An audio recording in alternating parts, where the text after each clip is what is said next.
What's going on, everyone? Welcome to another episode of 100 Yards Football Sports Talk Radio. I'll be your host and producer for this episode, Logan Landers. And join me here today to talk about some amazing NCAA. We're calling it the Super 9 this week because we are previewing 9 games as well as talking a little bit of Heisman because those candidates have been announced. Helping me out today, of course, is the founder of 100 Yards Football, Mr. Vincent Turner. Vincent, how you doing this afternoon?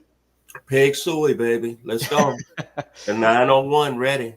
Yes, sir. You're all set for it. And, of course, the man down below, the NFL veteran guy who's been bringing the smoke here on 100 Yards Football for quite some time now, doing it once again today, Harper LeBel. Harper, how you doing this afternoon? Boy, I'm great. And it's going to be a very interesting and unique, instead of the Super 7, we're going to call it the Super 9 because there's a couple of different games. Bowl season is upon us, Logan. Are you happy that you can go to your couch, your favorite wings spot, or even over to your girlfriend's if you want and watch some fantastic football? It seems like every day from here out until New Year's, there's going to be a new different set of teams that are playing one another.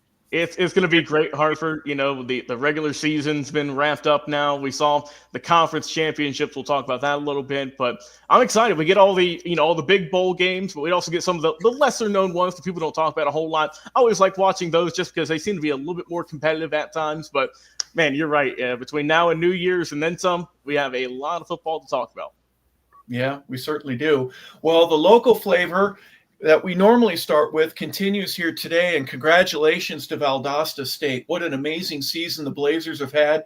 They get to host another game, this time against Minnesota State. If they win this, they're in the finals for the NCAA in their division.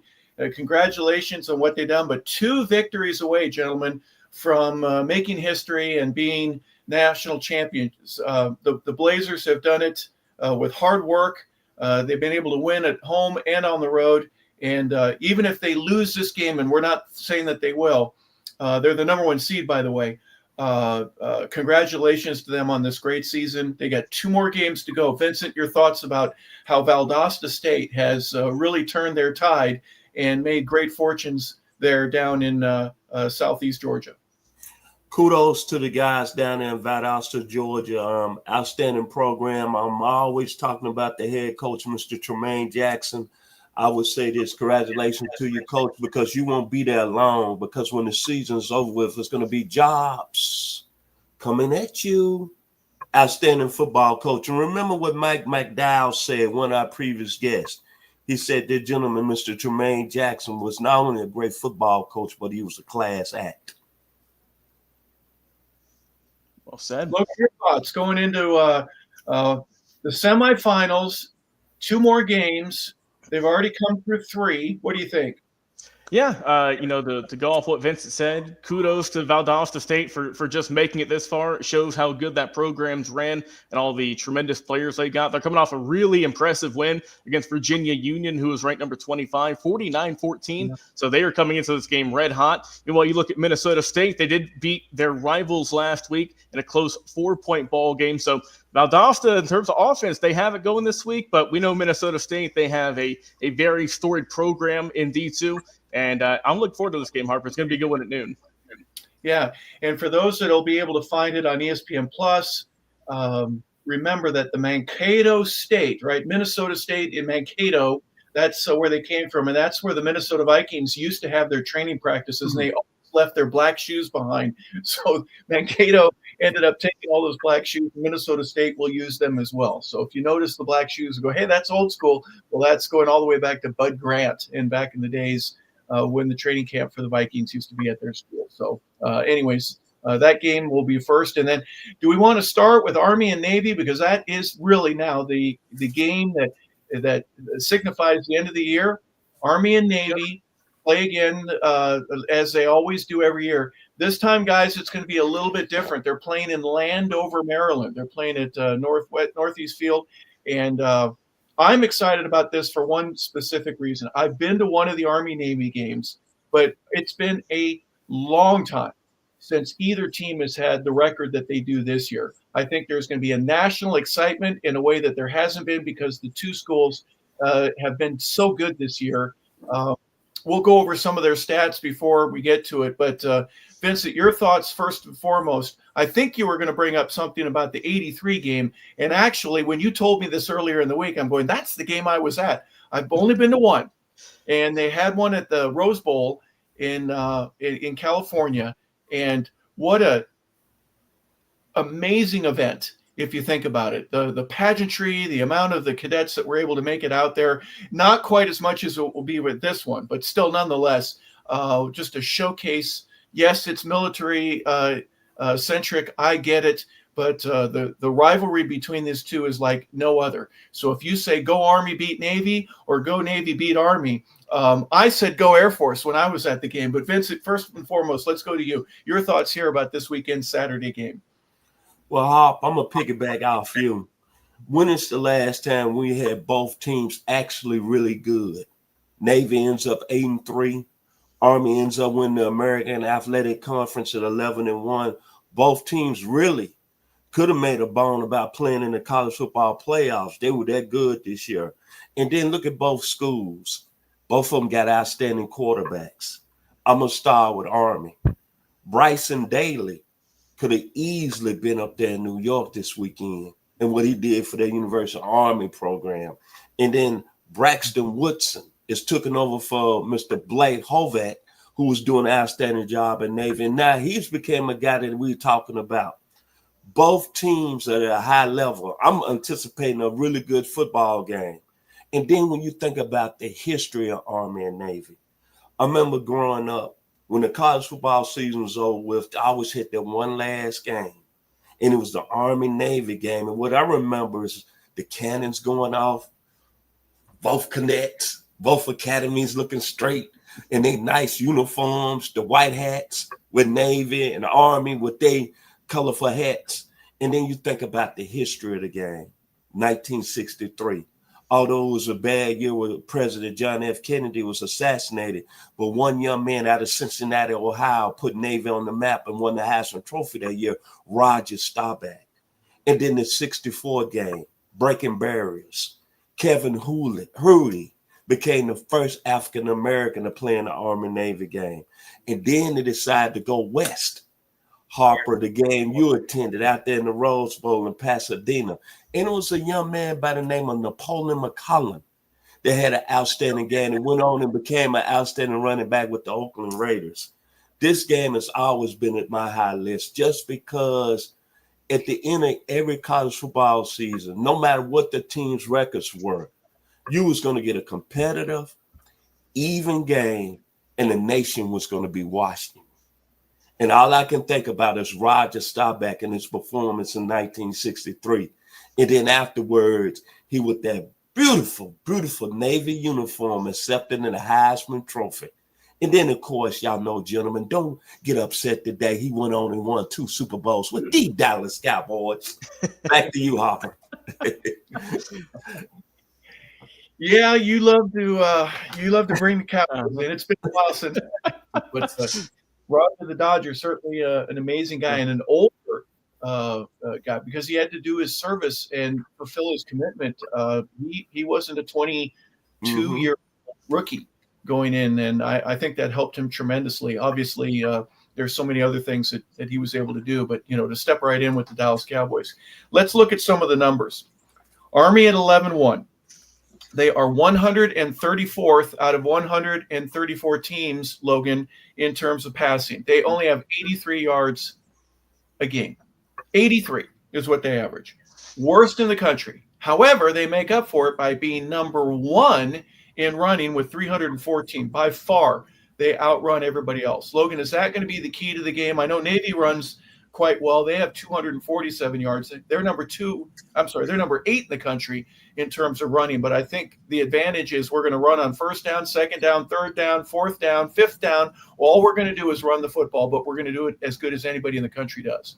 And that's the challenge that Navy's going to have because, we've seen obviously all season long, that's the strategy for Army. They don't even have 1,000 passing yards on the season when some guys get that in 5 weeks. So they what they're going to hit you with, but no one can stop them. So that's the challenge that Navy has to face, much like all the other teams that Army has faced this year. Now, Navy, I will say they do have the slight passing advantage. As a team, they've thrown for 1,410 yards, and they do have 13 passing touchdowns courtesy of Blake Horvath. So I think if maybe if Navy will throw the ball a little bit more, that could get Army. If you get big enough a lead, they're going to have to throw the ball eventually, because if you get out to a 17-point lead, 21-point lead, it's going to be hard to run the ball because that clock's going to keep on ticking. Which is what Army does, is they run the ball a lot, they control the clock, and that's why they've been able to gel so well this year. But if Navy wants to get the win, and you could say the upset in this one, I'd say throw the ball a little bit more than you might intend, because Army, we know that they're in a sense a one-trick pony. They're going to run the ball 99% of the time, as you mentioned. So it's going to be hard to catch up if you keep running. Bryson Daly has 29 rushing touchdowns. He has 8 in the air and only 1 interception. So even though they don't throw the ball well, I think they're pretty efficient. 8 touchdowns, 1 interception. He's only been sacked 4 times. Kanye Odo, 1,064 yards. So 2 of their guys can have over 1,000 yards apiece. He has 10 touchdowns. He's averaging 6.4 yards per carry, but 44 offensive touchdowns on the ground alone for Army. Their defense isn't bad either. Only 15 points a game is what they give up. They're in the top 10. They're really 7th in the nation when you stop to think about it. 22 sacks, but 17 interceptions. It's not just what they do on offense. Their defense is different this year, guys, and that to me is what has made them, except for that loss to Notre Dame, they've been exceptional. They've learned the hard way over the past several years. Hey, if we can't stop anybody, we're not going to win. So they've invested in defense. They've brought in some different players and some guys that can make a difference. They're fast, even though they're small. They don't have 340 pounders. They've got about 265 is about the biggest guys that they're going to get, because guess what? They're cadets first and foremost, right? They're soldiers first. Mm-hmm. They don't have that extra weight, but God bless them both, and it should be a fantastic game. Any final thoughts before we move on? Go Army. They won 11-1 this year. They won the American Athletic Conference. Right way, Vincent, do the cheer the right way. You got to finish it. Go Army. Beat Dayton. Okay, you got to help me out. I didn't know that. Yes. There you go. But at the end of the day, I like this Army football team. I really seriously think if we would have had an expanded college football playoff, I think Army would have been in it. And I think they would have been a very dangerous team. I really like their quarterback, Bryson Daly. I think he should have been up there at the Heisman ceremony in the way he carried that football team this year. Yeah, well said. And I think, like I said, been a lot of great games. The pageantry is off the charts for this one. It's a spectacle to watch. So if you got some free time at 3 o'clock, check this one out. It's going to be a great game. And like I said, 2 really good ball clubs going at it. Yeah, I think if you were a burglar and you wanted to go up to West Point, there wouldn't be anyone. There's not even any guard dogs. They brought everybody down with them to Maryland, mm-hmm. and that's where they're going to be on Saturday. Don't go on the other side of the fence, okay, and go try to take anything at the academy. I'm teasing. But I got to go to one of those games, and I'll tell you what, the respect that you have, the discipline, the order, the pageantry, as you mentioned, Logan, just a moment ago, it's really stunning how seriously they take that, how important it is, and for them as cadets to celebrate their football team, basketball, baseball, hockey, track, whatever they do. But football, there's nothing like it. And when I went, the neat thing about this was it had never been out in California before. So the West Coast finally got to see what that pageantry was like. Normally it's in Philadelphia. But the incident that took place that I'll mention is the guys that come out of the airplanes and drop the game ball and the flag and the parachute guys, one of them broke his leg. The game had to be halted for at least 10 minutes. And this isn't just an estimate. At least 10 minutes they attended to this young man who, gust of wind, instead of landing on the 50, he was more like near the goal line by the sideline. And when he went down hard, everything changed. And the respect and honor that they gave to him, to make sure that he was okay, they had to put him in a sling. They had an ambulance come and take him off. It was a pretty serious accident. So even that, you just realize that there's some stuff that they do, and it doesn't always work right. And so I'm glad that they took care of the young man that was bringing down the game ball, but occasionally some goofy things happen, and that to me was one of the first things. But it was a great game, and it wasn't for national prominence in the way that this one is. Good bowl games for both of those teams. So let's move on to the other bowl games. That's the last regular season of the year. And now we're going to talk about the Celebration Bowl. Here in Atlanta, we get to host the first of the bowl games. And this year it's going to be Jacksonville State for the first time that Jackson State, please forgive me. Jackson State will be taking on South Carolina State. And a Deion-less Jackson State ends up coming into Atlanta as conference champions, and at 12 o'clock noon at Mercedes, they get to kick off the Celebration Bowl in the first game of the bowl series this year. So, Vincent, first and foremost, let's go to you with your thoughts about this game.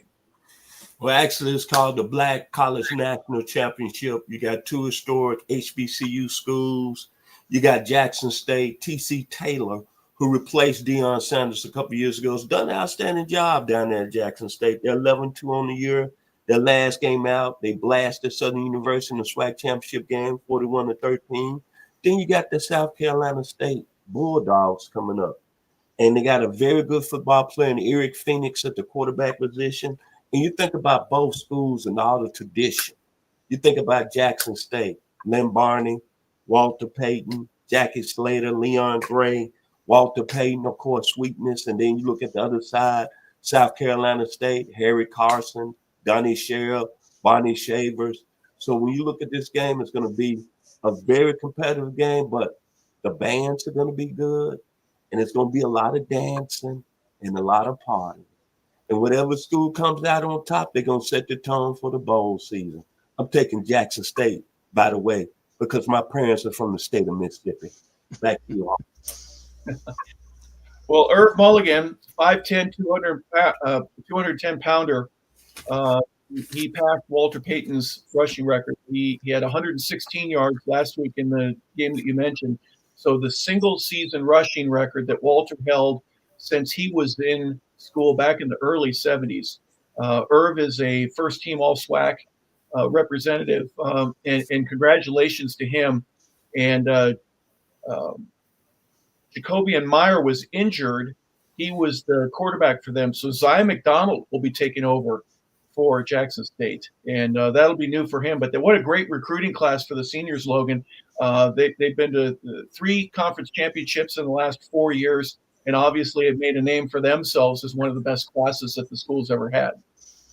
Yeah, I mean, both these schools have looked great, and everyone said after, Jackson State lost Deion, said, let's see what happens with the program now. And I mean, well, you can tell they are still rocking and rolling up there. They are doing a great job. As you said, 11-2 on the season, and they have a lot of really good players. Offensive firepower. They average 37 points per game, which is just tremendous. Get over 400 yards per game, so they know how to get it done. We know South Carolina State, they have a potent offense as well. And like you said, this one's always fun to watch. It's in Atlanta. You got the crowd hype for it. Like Vincent said, got the great music going along too. So there's a reason it's called the Celebration Bowl. It's going to be a good matchup. But I'm liking Jackson State in this one. I think they got a really good program, and I think they'll get the win in this.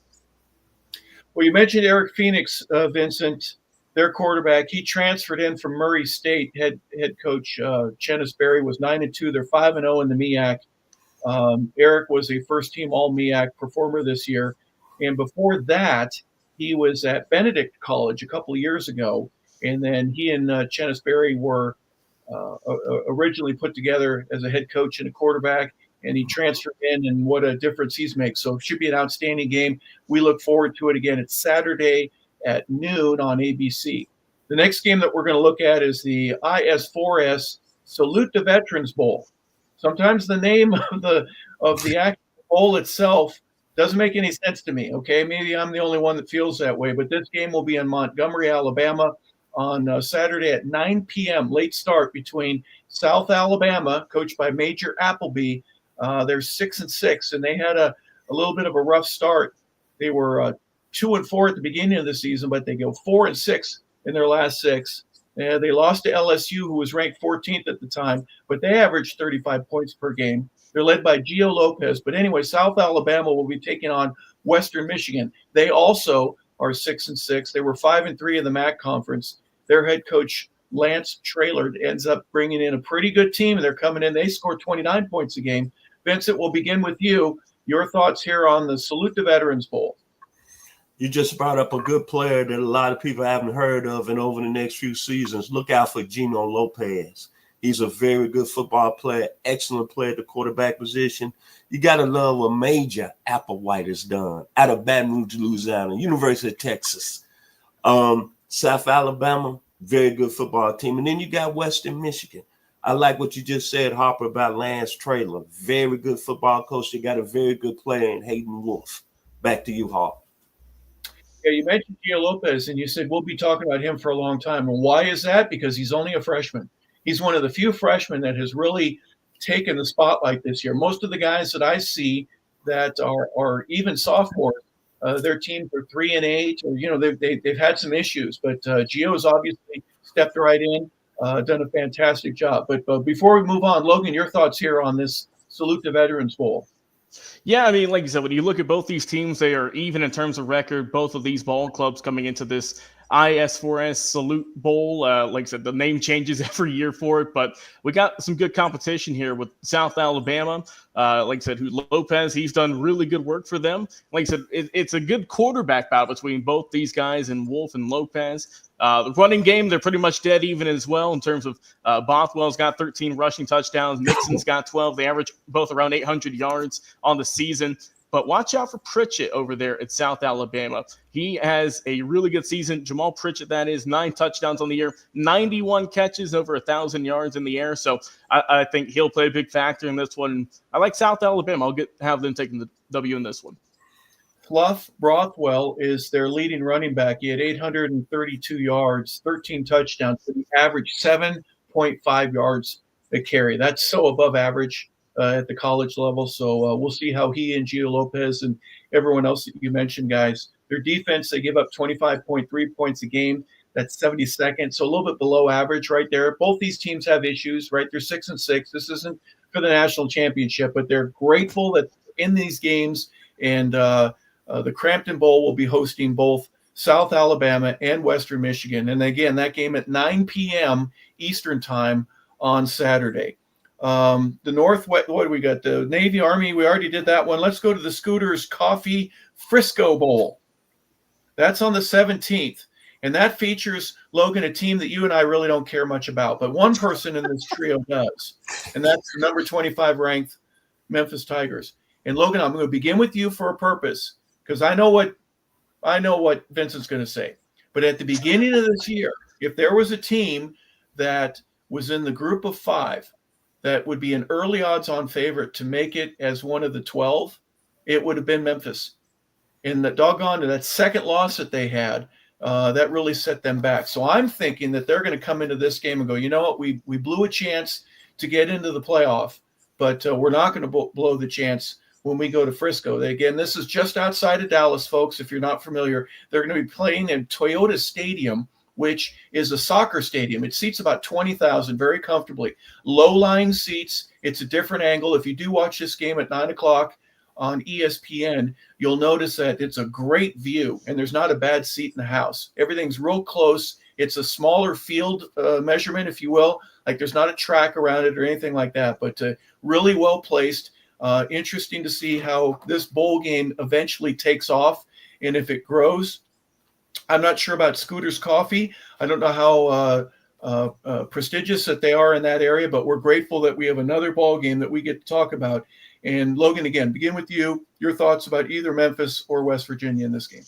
Yeah, so when I look at Memphis and Harper, like you said, this is a really good team, right? They played really well all year. That second loss just punched to the gut, right? But I think they're coming into this game looking to prove a point, end the season on a high note. You got some great players over at Memphis. Obviously, you got your quarterback in Seth Hennigan, who has been electric for the ball club, 23 touchdowns, only 6 picks on the year, over 3,000 yards. So he has been electric. Their running back game in Mario Anderson Jr., he's looked great as well. 5.9 average yard per carry. That is elite tier. And also 17 rushing touchdowns. They have a tremendous just offensive wheelhouse over there at Memphis. You can throw to numerous, guys in terms of your wide receiving core that can get it done. Their defense is solid as well. They got 15 sacks on the year. Of course, 7 of those coming by way of linebacker Chandler Martin, who's been doing his thing all season long. And I think that Memphis is looking good. But when you look at their opponents, you look at their team, the Mountaineers out there in West Virginia, they have a solid player as well. Their quarterback in Garrett Green, he has 13 touchdowns, a little bit under 2,000 yards. He's susceptible to throwing picks, though, 11 picks on the season. And he's been sacked 21 times. So I think that in terms of quarterback battles, you have to give it to Hennigan by far and away. They do have a really good running back room, though, out there at West Virginia. They got 2,330 rushing yards on the season in terms of, and also 24 total touchdowns. 3 guys ran the ball for over 600 yards. Shaheem White, Green, their quarterback, and also the other running back, and C.J. Donaldson Jr. So I think that West Virginia is a more balanced approach, where Memphis, they just have that firepower. They have the electric quarterback, and they also have a really good running game in terms of just, one player has the bulk of the yards. So I still like Memphis in this one. I think their defense is going to feast this weekend, and they're going to enjoy some nice Scooters coffee after the game, I believe. Yeah, they'll get a little bit. All right, Vincent, before you talk about all things positive regarding your Memphis Tigers, let's look at something that really is an issue right here, a glaring 800-pound elephant in the room. West Virginia loses to Penn State and Pitt back-to-back weeks earlier in the year. Then they lose conference games with Iowa State, Kansas State, Baylor, and then their last game was against Texas Tech. They fire Coach Neil Brown after that 37-35 loss, and so offensive coordinator Chad Scott will be leading this team. Is this a tough situation for everybody? Do they man up and play for one another, or do they all run to the portal? I'm not really sure. I don't know if you know anything more than I do right now, but right now, if I were to say West Virginia is limping into this game, where Memphis is probably going to walk in with 2 feet and chest out, and we're ready to show everybody what we can do. Your thoughts? Well, West Virginia, rumors are that they're going to hire Rick Rodriguez. He's going to take the job. So I don't see a lot of players transferring, because Rick Rodriguez is a West Virginia alum. So he's got history. He's coached at Michigan. He's coached at a lot of other programs. Has been very successful. And then the guy's from West Virginia.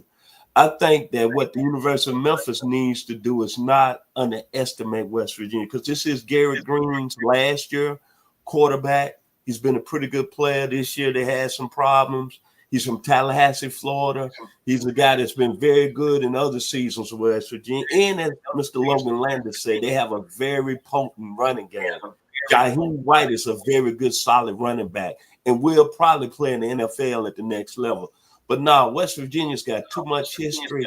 They're going to come in the game ready to play, man. There's no question about it. Intern coach or not, I see them really being ready to play in their season on a good note.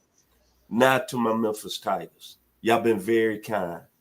They ended up 10-2, 3 straight 10-2 seasons. But if you've been watching 100 yards of football, and as Mr. Landers said, that second loss sticks with me forever, because I was looking at being in the college football playoffs.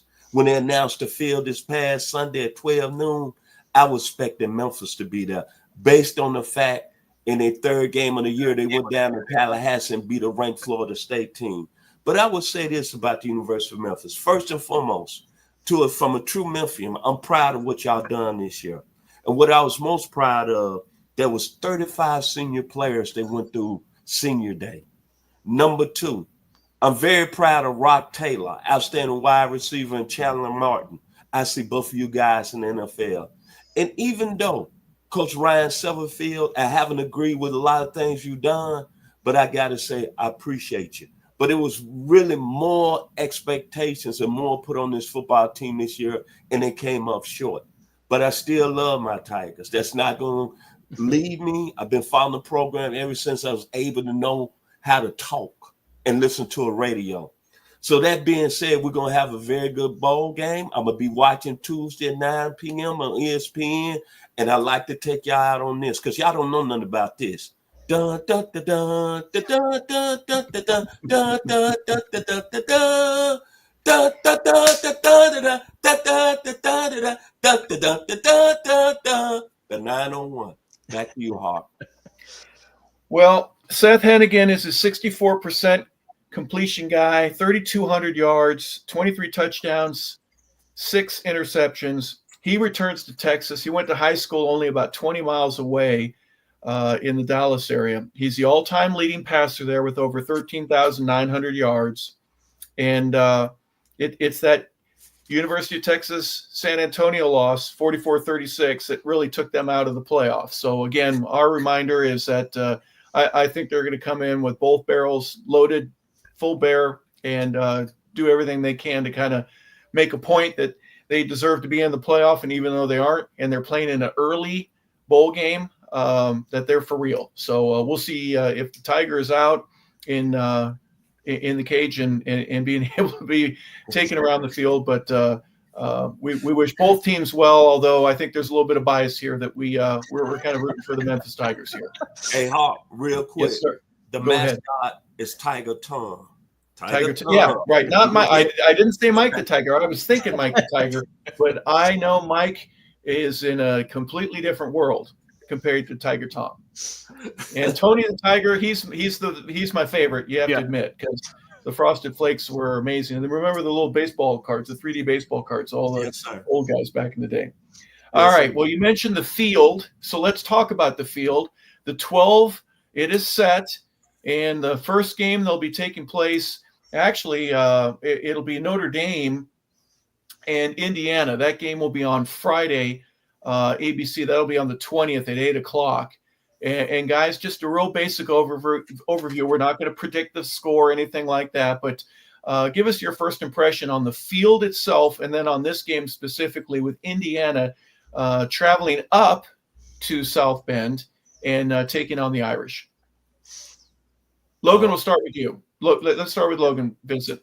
Yeah, so, when I looked at the field, definitely some teams that I didn't expect to be here come the beginning of the year. Who would have picked Arizona State to have a bye week?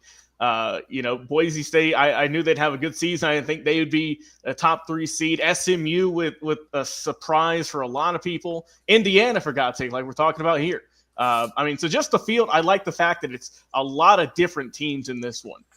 Teams that we haven't seen in the past. And that's the first time that's ever been to the 12-team playoff, so we'll see how it plays out. But talking about this battle here with Indiana, Kurt Cignetti's done a great job with this program. Only one loss. That one loss, of course, leading to the Ohio State Buckeyes, 38-15. Rough one in that one. We knew it was going to be an uphill climb, but we'll see if they can go to the task again. Notre Dame, we know they had the one rough loss of the year against Northern Illinois, but since then they have just been on a tear, and their offense is just on another level. So I'm expecting fireworks in this one.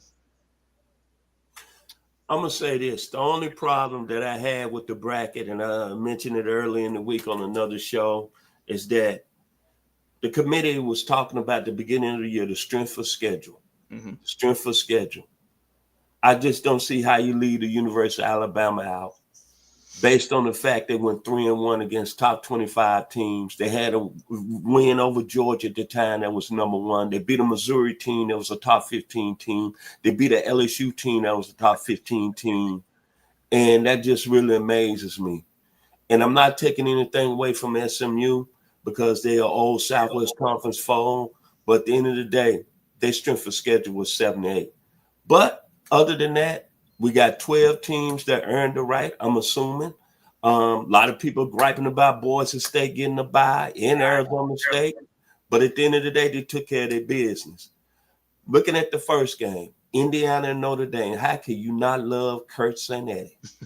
Man, he said, hey, it's a new day. I'm bagging up what I said. He comes over from James Madison with 16 players. I'm going to tell you this, Notre Dame, you better not sleep.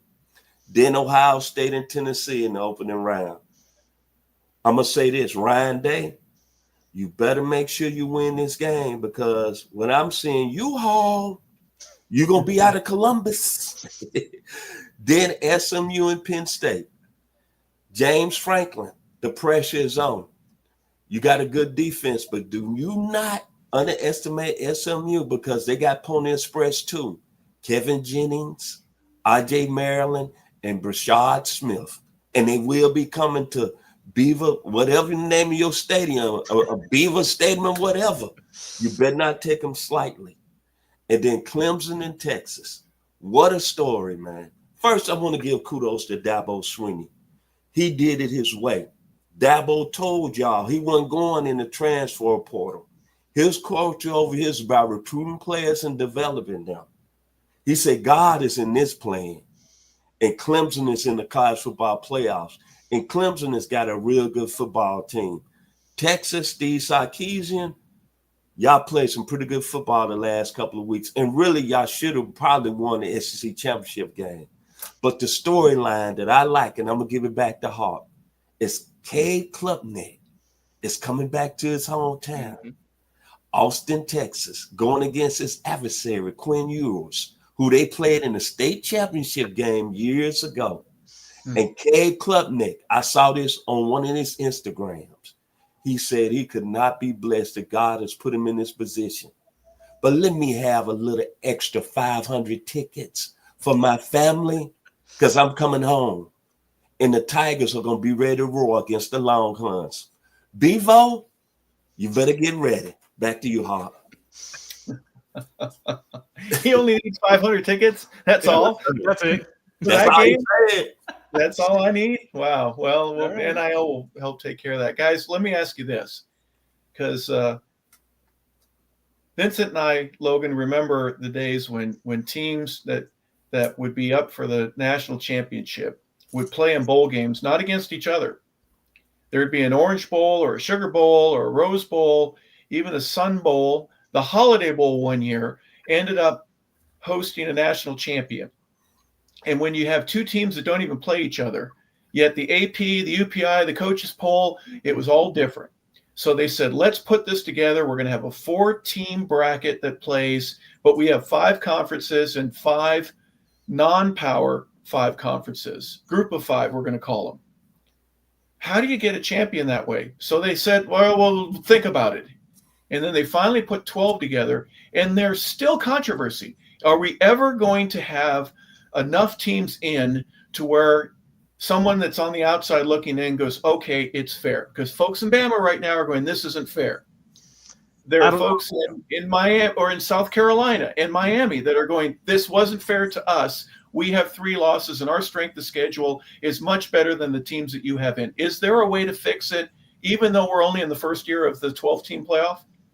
Not to my immediately knowledge. I don't have an idea as to what they could do. I mean, everyone says, oh, just add more teams. You know, why not make it 12? Why not make it 16? Why not make it 20? But then, like you said, you're always going to have, oh, well, number 21 got left out or number, 13, where are they at? So it's just, I don't know if you can't make everyone happy, obviously. And obviously the fan bases for Alabama this year and Florida State last year were upset at this process, but I don't know really what they can do. Maybe you can have like knockout games or something like an elimination game. I'm not sure, but it's obviously very early in this system. The first time with a 12-team one, so it's the growing pains, I believe.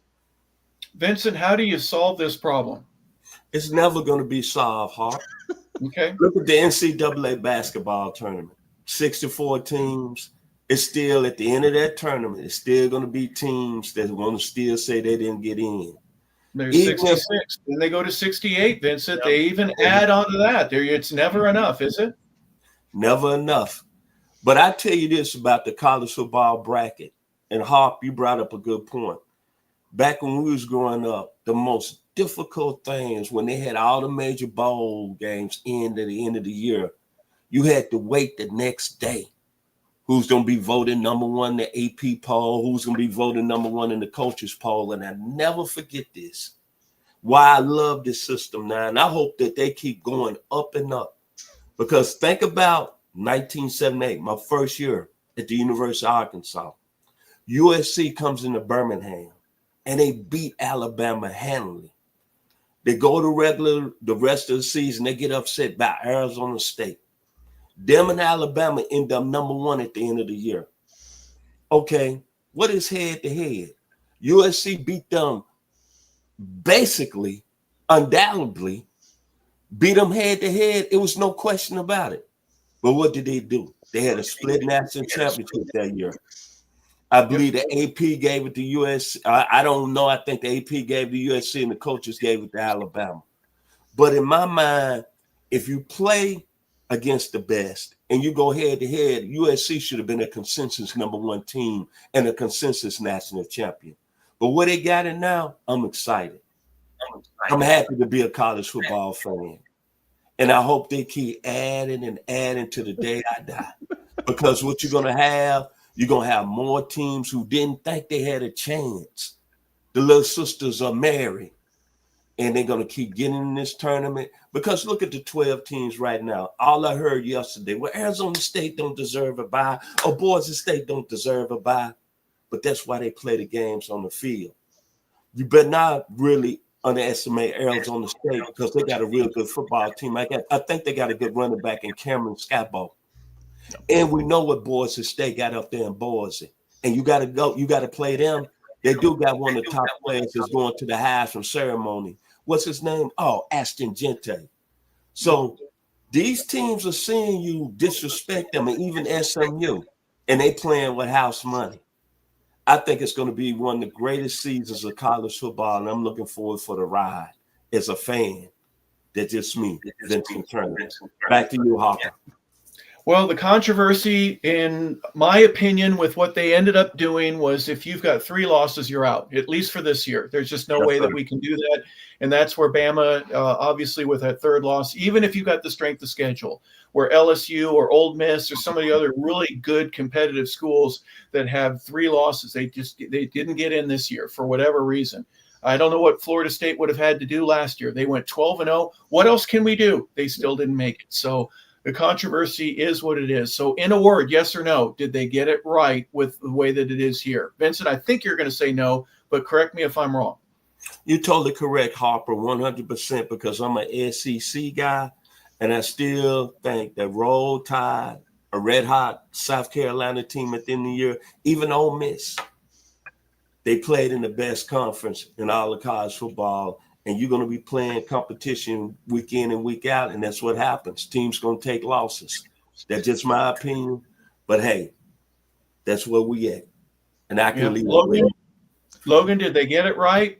I don't think they did. I'll go with no. A lot of really good teams came on hot at the end. Some of them got the shelf. But like I said, we're going to be arguing over this for many, many years to come. Yeah.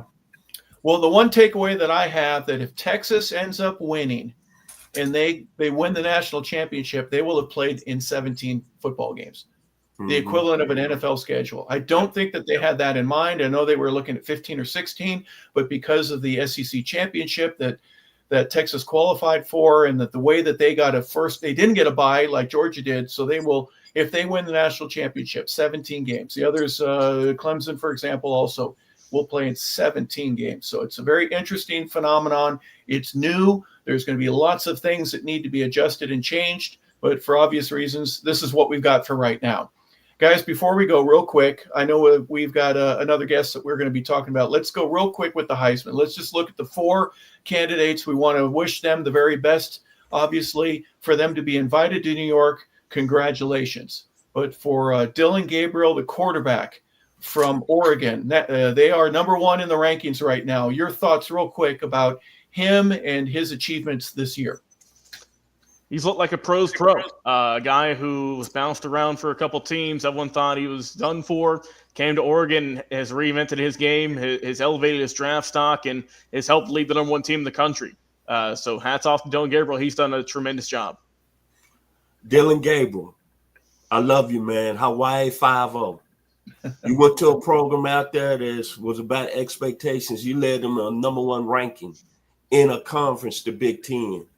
And I'm going to say this quote that a former coach said about him. He should win the Heisman. He called him a difference maker. Gus Malzahn. I leave it at that. 3,500 yards in the air, 8.8 yards per, 69 yards was the longest. He has 28 touchdowns, 6 interceptions. He was only sacked 13 times. He also has 7 rushing touchdowns to go along with that. For the young man that came from the University of Central Florida, ended up transferring to Oklahoma, and then finished his career at Oregon, it's Dillon Gabriel. Good luck to you. Travis Hunter, #12 from the University of Colorado. Gentlemen, your thoughts about this two-way player, a wide receiver and a defensive back? Vince, I'm gonna steal a phrase that you use quite frequently, and that's must-see TV. Whenever Travis Hunter is on, you got to check him out. You see him every snap. It feels like game changer on both sides of the ball. We don't see that at all. And he does a great job at both wide receiver as well as doing this thing out there in the secondary. Best of luck to him. I mean, he's gotten a lot of media attention. Everyone's talking about this kid and how good he can be. And so far, he's lived up to the hype, and he could be walking home with some hardware after this weekend. Travis Hunter, when I think about him, two-way player, I think about this band out of London, England, that I used to listen to in the early 80s by Loose Ends. Lead singer Jane Eugene. They had a song called Slow Down. Travis Hunter shake the ground this 2024 college season. And when you think about Travis Hunter, you think about all the explosive players that's been two-way players in college football. Champ Bailey, Charles Woodson, his coach Deion Sanders, Jake Scott, tremendous football player at the University of Georgia in the 60s. Skills of Desmond Howard. As Mr. Logan Landers said, must-see TV. Back to you, Hart.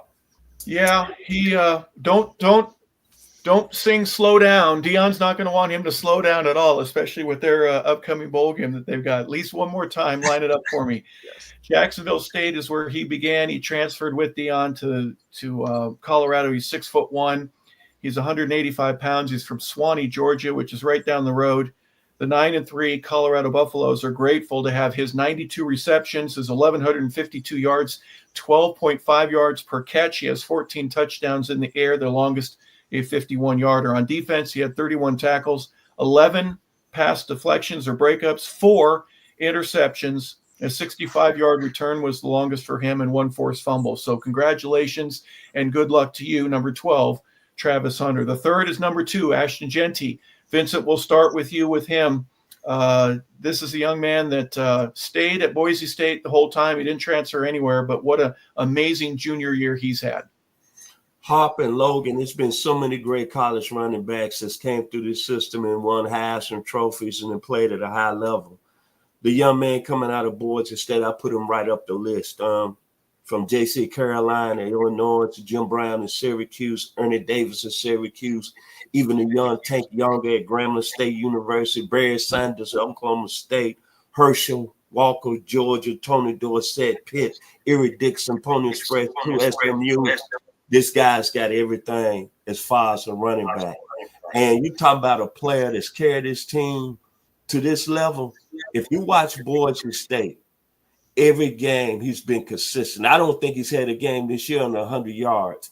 And the one game that stuck out to me, the second game of the year when they went up to Eugene, Oregon, and played Dylan Gabriel in the University of Oregon, he had over 200 yards that game.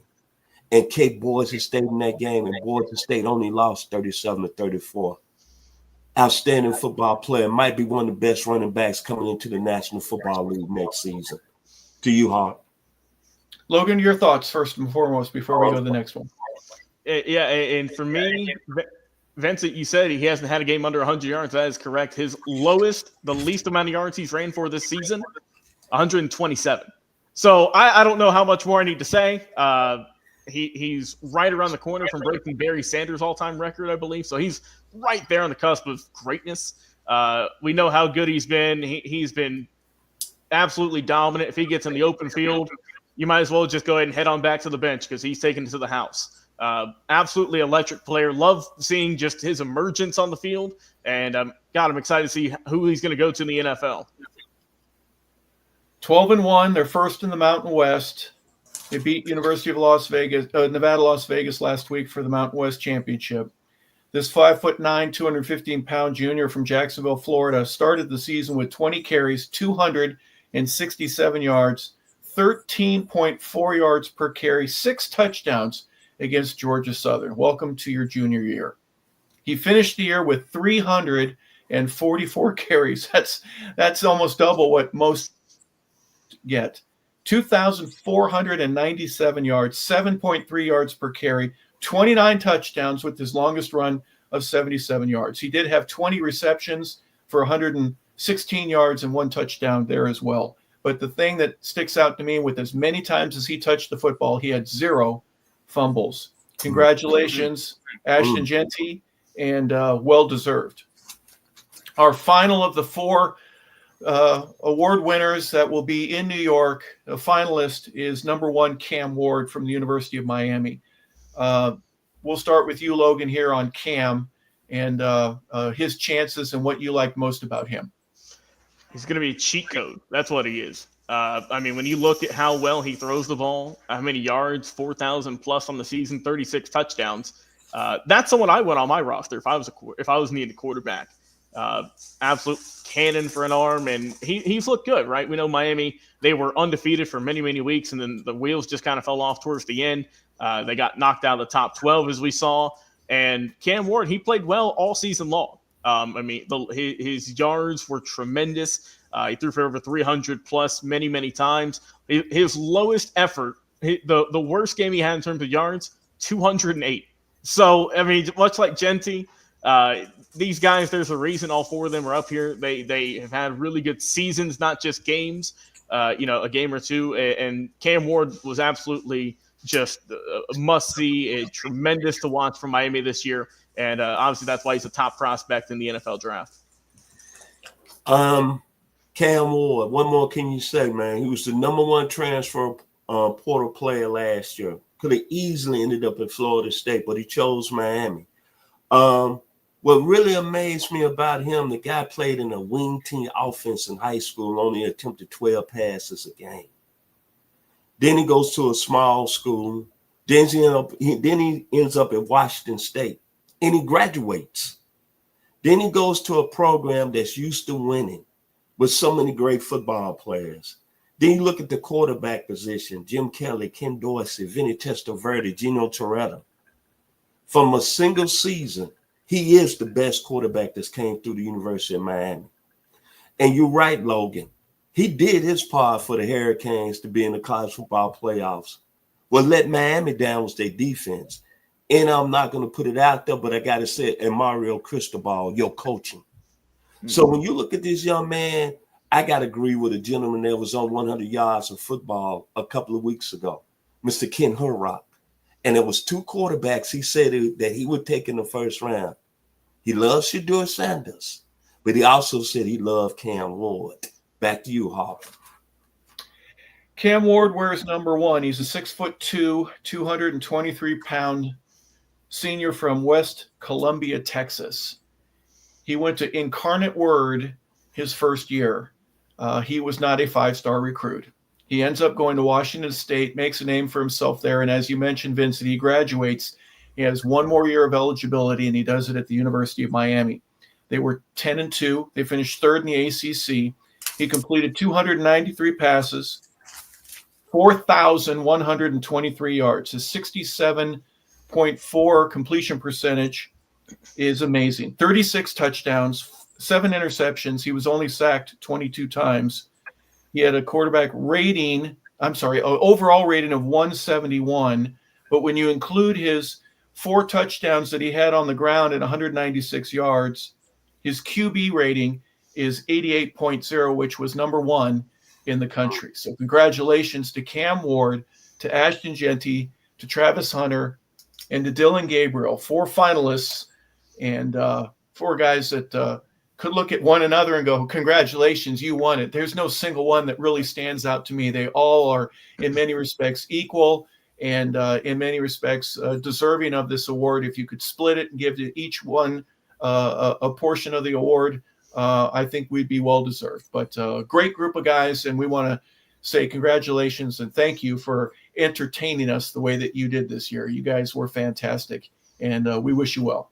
So for Logan Landers, our producer and engineer, for our host and founder, for Vincent Turner, and for myself, Harper LeBel, we want to say thank you for tuning in to another episode of 100 Yards of Football. This was the Super 9 special edition that we have for our college football playoff, and that's remaining for the rest of the year. So we appreciate you tuning in for us today, talking about the Army-Navy game, the bowl games that are coming up, and obviously the Heisman Trophy. So thank you very much for attending here today and being with us. Have a fantastic day, everyone.